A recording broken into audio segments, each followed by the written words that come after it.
What's going on, everybody? Welcome back to another episode. So today we are going to answer another question that we have seen a lot more recently in RV forums and specifically with this 315 RLTS.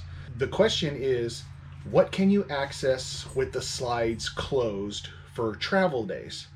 And being that the RV market is so hot right now during COVID, people are selling out, people are just getting RVs.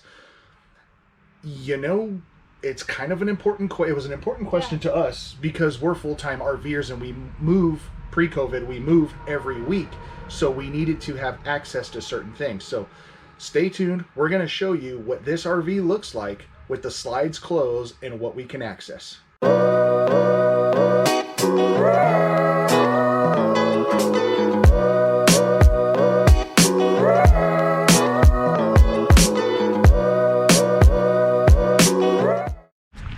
Okay, so what I'm going to do today, I'm going to start outside because we just have a pattern when we shut the slides when we're moving. Now, we're not moving. We are just doing this for demonstration. So one thing we do every time we close the slides is obviously we have two people. Renee's inside, I'm outside. We have a way we do things, whereas I check for debris or anything that would be in the way, whether it be the box or lines or anything like that.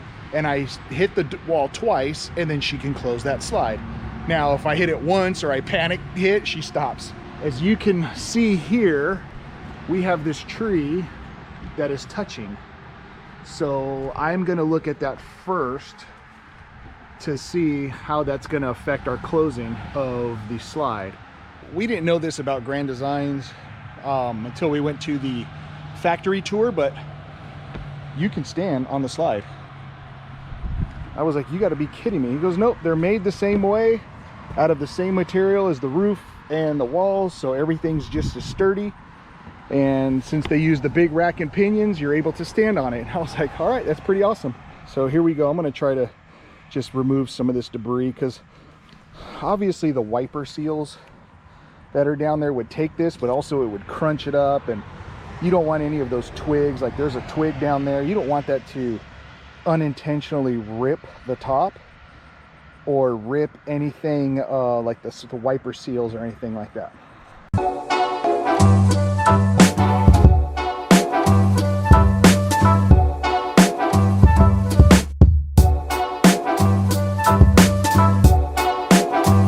So that's cleaned up. Before you cut a tree or break a tree, ask the owners. I had asked Lou previously if I can cut it if it comes into a problem. He said, yeah, not a problem. He's actually really cool. Lou and Pat here, the owners of Pines RV Park here in Franklin. So while I'm up here, I always check the caulking and making sure there's nothing leaking. You can see there's a couple of spaces here we've kind of buttered up, kind of checked, but just kind of do a little check on things we've fixed before, things we've touched up. So you just kind of do a quick run around. You'll notice if there's cracks and things like that. So nothing too crazy. See if anything's exposed or stuff like that. Just a little preventative maintenance. And so you can see here, we've actually put a patch. This happened our first year, and we were going into a harvest host. Renee was on the other side of the RV and I was turning to the right, so I couldn't see this, and there was a tree and she wasn't paying attention up top. But we were new and she was learning what side to look for where and what I can and can't see from the truck. So I was going very slow, and all of a sudden I came to an abrupt halt. And she was like, there's no tree in the way. And I looked on the other side and I was like, oh no. So the good thing was it only ripped this roofing. It didn't damage anything else. But the funny thing was, when this happened, there was a storm coming in. So we were like, holy cow, this ripped, exposed the wood, and we're like, we need to patch this up now. So the good thing was there was an RV store 5 minutes down the road. They sold us a big roll of this patching stuff. I can't remember what it is off the top of my head, but you lay it on there. I actually have it overlapping all the way down, and then obviously we put some of the caulking around. So I checked this, and this has been zero issues ever since. All right, kind of a little detour of what we were doing in the slides, but still has to do with the slides because we always make sure there's no debris. Obviously it's fall here in the mountains and leaves are falling, and since this side is under a tree, I wanted to make sure there was no sticks. This side is okay, and the other bedroom slide was okay. So I'm gonna hop down or climb down, and we're going to show you what the living room and the rear living looks like with the slides closed. So what we're gonna do is, this is the bedroom slide here. And as you can see, it's just this part here. And if you're not familiar, that's the nose and that's the driver side. So me, I'm normally not in here during this process. I'm normally outside knocking on the wall, and Renee's in here. So you're gonna have to tell people what you move out of the way, where the slide goes, and what you kind of look for before you hit the button. Okay, so before I do anything, I always vacuum the floor really well, because if there's any like pebbles or stones or anything, when the slide comes in, I'm afraid it may rip the flooring. So I always vacuum really well. And then I just pick up anything that would shift during travel. Like normally I wouldn't leave that cup there because that would probably slide right off. The Kleenex box I would leave. I clean this all off, so this would be gone too. And that's kind of it. Lily has a bed usually on the floor, so I'll pick that up so it doesn't obviously get caught in the slide. And then when the slide comes in, as you'll see in the video, it'll come in right to the dressers. So I always got to make sure the dressers are shut. And one important tip is you always want to check, when you open the slides, check your drawers, because there's been times these have opened up. So when the slide was in, they would have been behind it, and when the slide went in, it would have crushed the drawer. And that would hit over there on that, on the back of that, because you can put your hand behind it. Yeah, so you can put your hand behind there, and if that opens up, it'll pop that. What is that called? The drawer. Well, it'll pop the drawer, but it'll also break the trim. Yeah. Yeah, so anytime we open the slides when we get to our new spot, I always come in and make sure nothing's open before I open slides. And we're going to have Renee hit the button and show you what it looks like closed. And I did forget to mention, I always just lock our closet. Some people say they can leave... Well, yeah, you don't want to show everything in there. I don't want to show it. But some people do what? Tell them, open it up. It's fine. No, there's a lot of stuff in there. That's our Monica closet.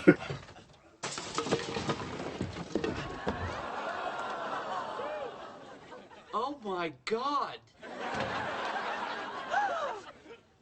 How did you get in there? You're messy. There's little plastic hooks that you can actually leave the doors open if you want to travel, but I've always just shut them and locked them, and we've never had any problem.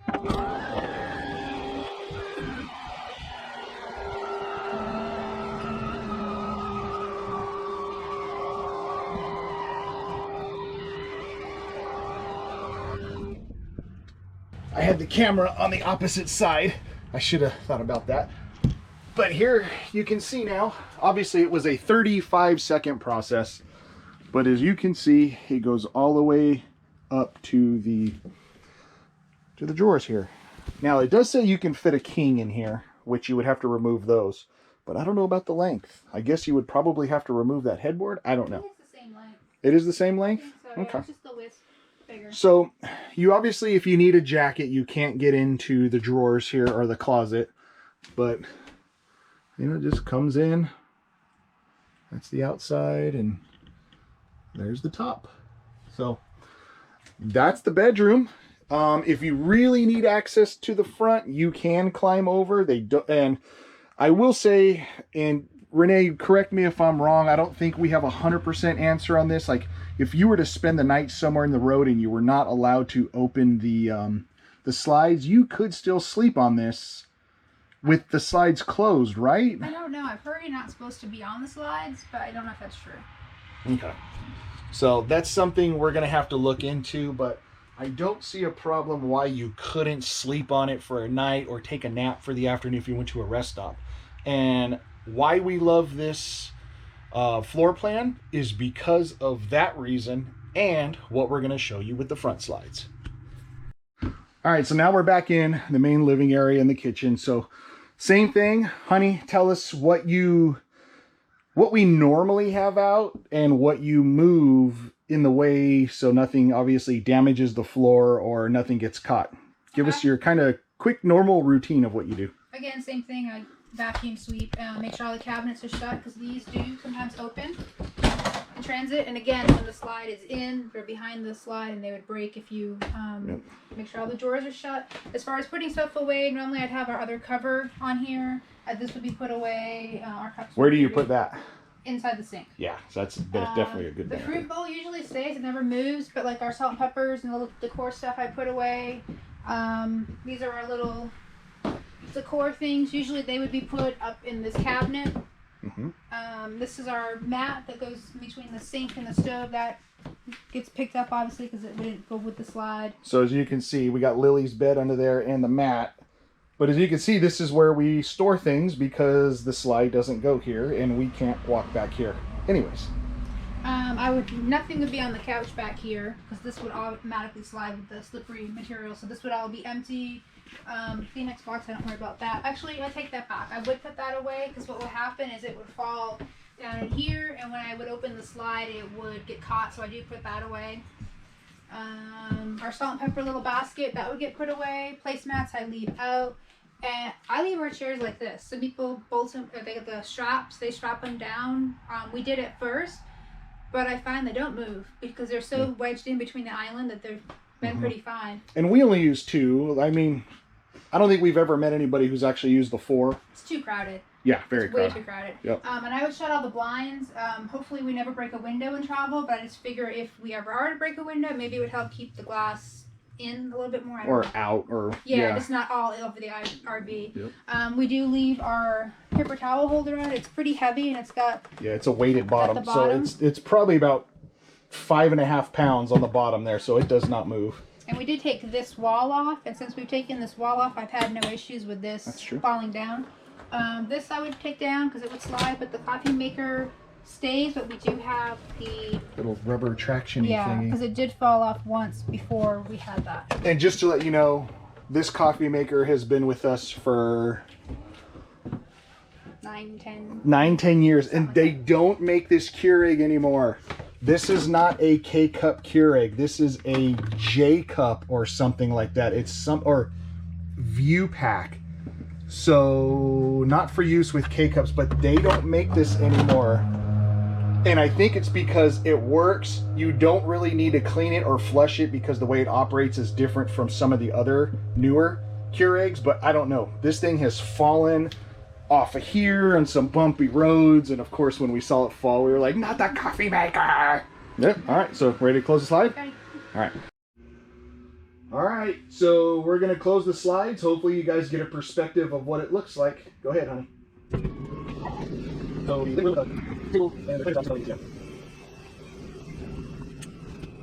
now for the kitchen.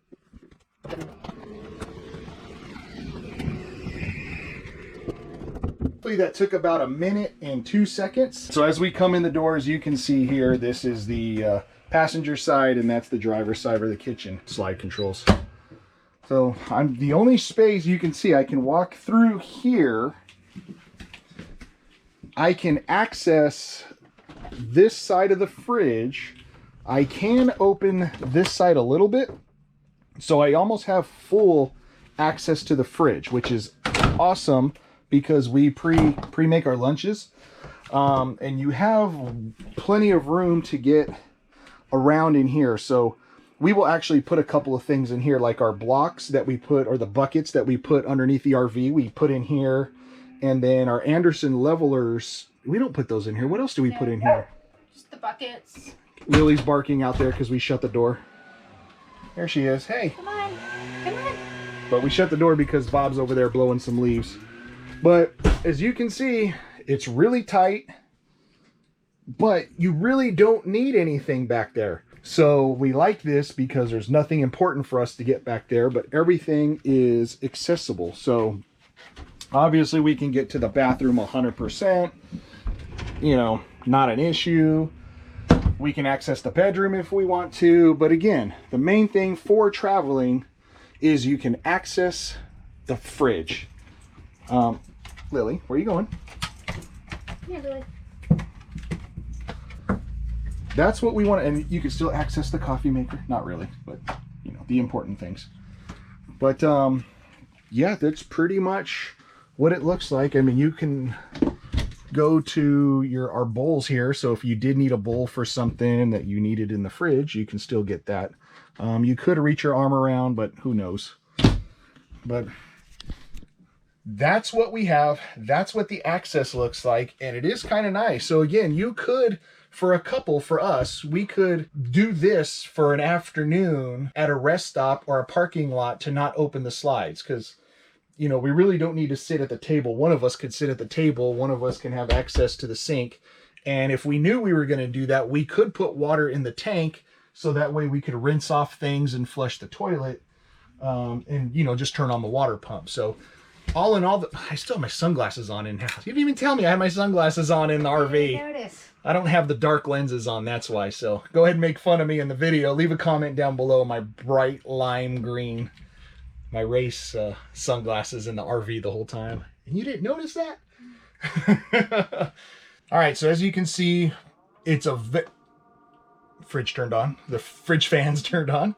So as you can see, there's a lot of accessibility options with the slides closed for your travel day or your long travel day, or like I said before, your rest at a rest stop or a parking lot where they won't let you open the slides. So that's one main reason why we love this 315 RTLS floor plan, and it's kind of set the standard for rear living for us, what we look at in other RVs. I mean, it's a very common floor plan. So many other models use this floor plan.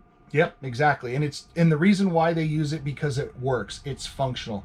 Now, honestly, if you've had kids or you have kids, you obviously want a bunkhouse, and do the same thing. See what's accessible with the bunkhouse, whether it be a front bunk, rear bunk, etc. So that's it, guys. From North Carolina in the mountains where the leaves are changing, we're going to open back up the slides and turn the AC on because it's getting warm, and it's about lunchtime. So thanks for watching. I hope you found this video interesting or at least funny. So go ahead and give it a thumbs up.